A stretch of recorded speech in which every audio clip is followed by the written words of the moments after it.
유대교에서 가장 큰 영향을 끼친 인물을 한 사람 꼽으라면 모세입니다. 그래서 유대교는 모세의 종교가 될 뻔했습니다. 그러나 유대교는 모세의 종교가 되지 않았습니다. 그 이유는 모세의 신실함 때문입니다. 모세는 약점이 참 많은 사람이었지만 그러나 하나님은 그의 연약함, 부족함을 통해서 일하셨습니다. 모세의 신실함에 대한 참 많은 에피소드가 있습니다. 금송아지 사건으로 첫 십계명을 깨버린 이후 모세는 이제 두 번째로 십계명 돌판을 받게 되었습니다. 이제 다시 십계명 돌판을 들고 시내산에서 내려오는 모세의 얼굴에 광채가 빛났습니다. 그러나 모세는 깨닫지 못합니다. 모세의 얼굴에 광채가 난 것은 모세의 권위가 아니라 하나님의 영적 권위가 전달된 것입니다.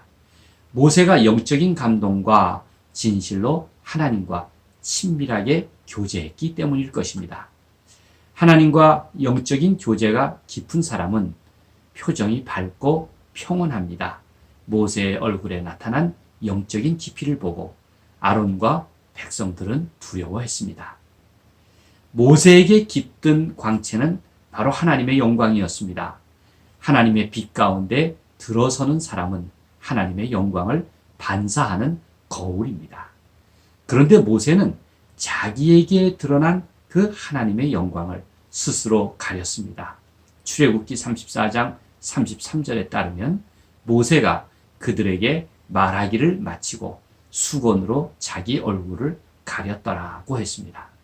여기에 모세의 위대함이 있습니다. 그는 그 광채나는 얼굴을 자랑하지 않고 오히려 수건으로 가렸습니다. 모세의 특별함은 바로 그의 겸손함 때문입니다. 수건으로 얼굴을 가린 모세의 겸손함은 그의 영광이 자기 자신의 것이 아니라 바로 하나님의 영광이 반사된 것임을 알았기 때문입니다. 모세가 전할 것은 하나님의 계명이었지 그 얼굴의 광채가 아니었습니다. 모세는 자기 얼굴의 광채가 하나님의 말씀을 전달하는데 걸림돌이 될까 두려웠을 것입니다. 자기의 교만 때문에 하나님의 영광을 가릴까 염려했을 것입니다. 그래서 수건으로 얼굴을 덮은 것입니다. 심지어 모세는 자기의 무덤도 감춘 사람입니다.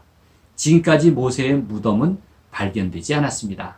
만약 모세의 무덤이 존재한다면 마호멧의 경우처럼 그것은 유대교의 메카가 되었을 것입니다. 아마 유대교는 모세의 종교라고 이름이 붙여졌을 것입니다. 하나님은 그런 모세를 사랑하셨고 귀하게 쓰셨습니다. 사도 바울은 예수 그리스도를 잘 믿는 사람은 누구나 그 마음에서 하나님의 영광이 반사된다고 했습니다.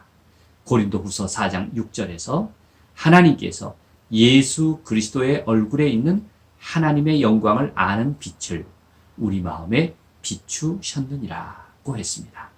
이러한 하나님의 빛 가운데 사는 사람은 참 아름답습니다.